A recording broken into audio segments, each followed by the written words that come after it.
Oke teman-teman, Assalamualaikum warahmatullahi wabarakatuh.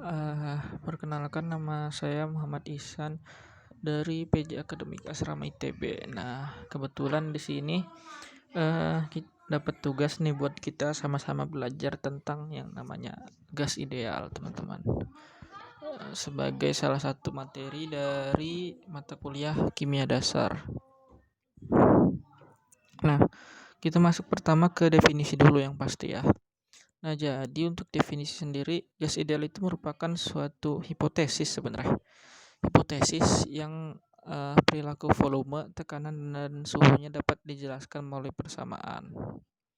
Jadi, gas ideal ini sebenarnya hanya hipotesis gitu, teman-teman. Pada dasarnya, gas ideal itu sangat sulit untuk diwujudkan gitu. Bisa sih, bisa ada gas yang menyerupai gas ideal gitu sifatnya, cuman itu sangat jarang ditemukan gitu. Namanya juga ideal kan, yang ideal itu biasanya sangat sulit untuk diwujudkan gitu. Nah, adapun ciri dari gas ideal sendiri, yang pertama itu terdiri dari partikel yang bergerak dengan kecepatan dan arah yang sembarang gitu, teman-teman. Jadi arahnya tuh sembarang dia ya. Ada partikel yang ke atas, ada yang ke bawah, ada yang ke samping gitu. Nah, terus yang kedua, tumbukan antar partikelnya harus lenting sempurna. Nah, ini kan emang sangat sulit diwujudkan juga kan, yang namanya tumbukan lenting sempurna tuh, bahkan untuk sebuah atom sekalipun gitu. Nah, yang ketiga itu ciri gas ideal, yaitu tumbukan antar partikel dan dinding diabaikan. Lalu yang keempat, ukuran volume partikel sangat kecil dibandingkan ruang tempat bergeraknya. Jadi itu maksudnya kayak wadahnya itu jauh lebih besar dari jumlah volume partikel yang ada di dalamnya gitu. Jadi volumenya dapat bergerak bebas gitu. Terus juga sebenarnya ada satu lagi, yaitu partikel bergerak lurus gitu sih, nggak belok. Tuh, itu definisinya. Nah, lalu persamaan gas ideal. Sebenarnya ini persamaan jadinya, kalau misalnya asal usulnya itu banyak sih, dari hukum Charles, hukum Boyle, dan lain sebagainya. Ya intinya tuh ini gitu, ujung-ujungnya tuh ini, yaitu P kali V sama dengan nRT, di mana P itu tekanan, V itu volume, N itu jumlah mol, L itu tetapan gas ideal senilai 0,082 liter atm per mol Kelvin, dan suhunya itu dalam Kelvin. Nah, jadi adapun kalau misalnya rumus-rumus dari ya Boyle, Gay-Lussac, terus Charles, itu tuh sebenarnya intinya ini juga. Hanya saja dia pada kondisi-kondisi tertentu gitu, seperti volume tetap, tekanan tetap, dan lain sebagainya. Jadi teman-teman bisa coba pelajari sendiri latihan soalnya. Itu.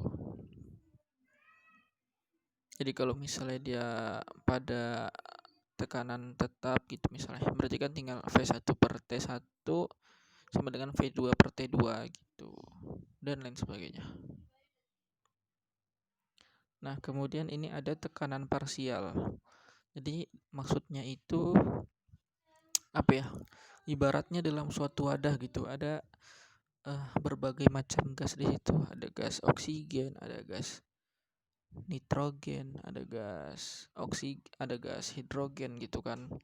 Nah, kita mau hitung hanya tekanan gas oksigennya aja gitu. Nah, jadi itu ada caranya, yaitu ini gitu. Jadi di sini kan ada rumus fraksi mol. Fraksi mol itu intinya tuh mol zat yang pengen kita tahu per mol total gitu. Jadi misalnya di dalam suatu wadah itu ada berbagai gas, misalnya kita pengen tahu fraksi mol oksigen, berarti itu rumusnya mol oksigen per mol total ya. Itu namanya fraksi mol. Nah, terus kalau untuk mendapatkan tekanan parsial, kita pakai definisi di mana N itu sama dengan P dikali C, dengan C itu maksudnya konstanta. Nah, jadi eh, di sini kita ibaratkan volume, terus R dan T itu konstan. Jadi kita bisa ganti dengan sebuah C aja gitu, konstanta aja gitu, karena dia tetap kan.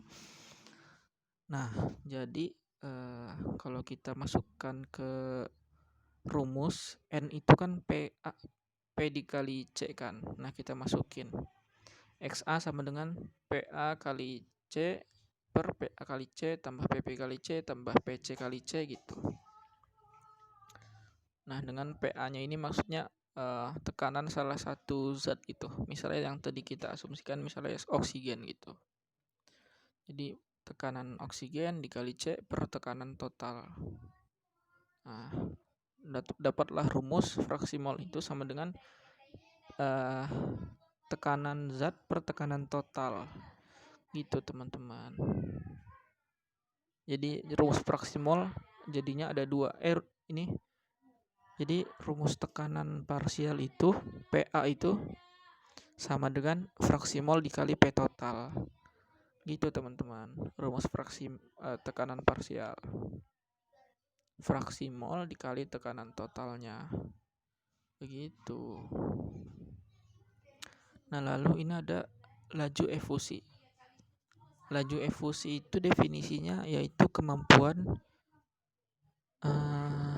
atau laju gas melewati celah sempit itu. Nah, kebalikannya efusi itu difusi. Kalau efusi kan dia gas ini dari tempat yang besar, dia kemampuannya dia melewati celah sempit tuh gimana gitu. Sedangkan difusi itu dari celah sempit gimana caranya dia menyebar ke seluruh ruangan wadah. Itu ya, bisa dipahami ya.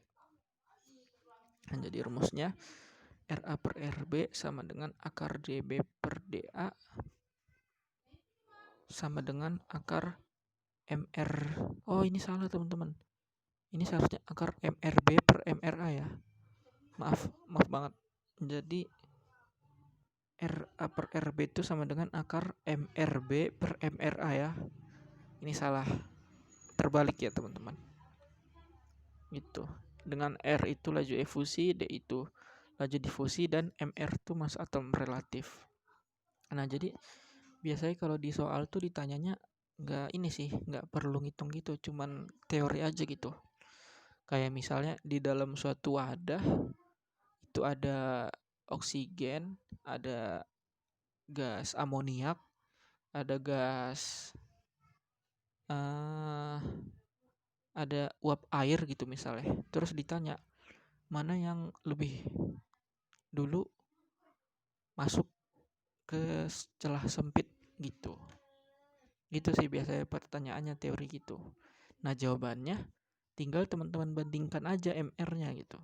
Antara oksigen O2 dengan amoniak NH3 sama dengan apa tadi air ya H2O.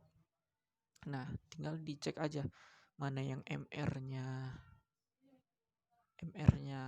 paling besar, maka dia paling lambat masuk ke celah sempitnya. Gitu. Analoginya kayak gini aja, misalnya ya mohon maaf ya, misalnya yang badannya besar gitu. Gini aja deh, misalnya ada celah sempit, terus di situ ada semut, terus sama ada kecoa misalnya. Pasti yang lebih dulu bakal masuk tuh pasti semut dulu kan, karena dia badannya lebih kecil dibandingkan kecoa gitu. Nah, ini juga sama. Jadi kalau MR-nya makin besar, makin susah dia masuk celah sempitnya. Gitu sih, teman-teman. Kalau MR-nya makin kecil berarti atomnya makin kecil kan, dia makin mudah nyelip masuk ke celah sempit itu. Gitu. Kadang ini suka ditanyain juga sih. Nah, ini yang terakhir yaitu tentang gas nyata. Nah, kan tadi kita udah bahas yang namanya gas ideal kan. Nah, dimana sebenarnya keidealan itu sangat sulit untuk didapatkan, teman-teman. Nah, jadi ternyata ada juga yang namanya persamaan gas nyata. Ya, persamaan gas nyata. Duh, itu rumusnya seperti ini. P ditambah N kuadrat A per V kuadrat dikali V min NB sama dengan nRT. Itu teman-teman. Nah, bedanya ini kan ada A dan ada B kan. Nah, A sama B itu suatu tetapan juga sih. Tetapan yang tiap gas itu beda-beda. Nah, ini ada nilainya nih. Untuk helium misalnya A-nya segini, untuk helium B-nya segini gitu teman-teman. Jadi beda-beda sih tiap atom. Itulah makanya persamaan nyata nih jauh lebih ribet gitu teman-teman. Dan yang gas ideal pasti lebih mudah untuk dihitungnya. Gitu sih teman-teman. Rumusnya udah ada dan biasanya kalau di soal nanti A dan B-nya tuh sudah dikasih tahu sih. Begitu. Nah, mungkin segitu aja pembahasan tentang gas. Kalau mau lebih lengkapnya lagi teman-teman bisa baca bukunya atau kerjain latihan soalnya atau coba baca rangkuman yang ada di link akademik asrama gitu. Ya, pokoknya terima kasih teman-teman. Intinya kalau bab gas ini banyakkan rumus ya, banyakkan rumus dan nggak terlalu sulit sih rumusnya juga. Nggak seperti materi-materi sebelumnya. Begitu. Terima kasih atas perhatiannya. Assalamualaikum warahmatullahi wabarakatuh. Salam sehat, jaga kesehatan teman-teman.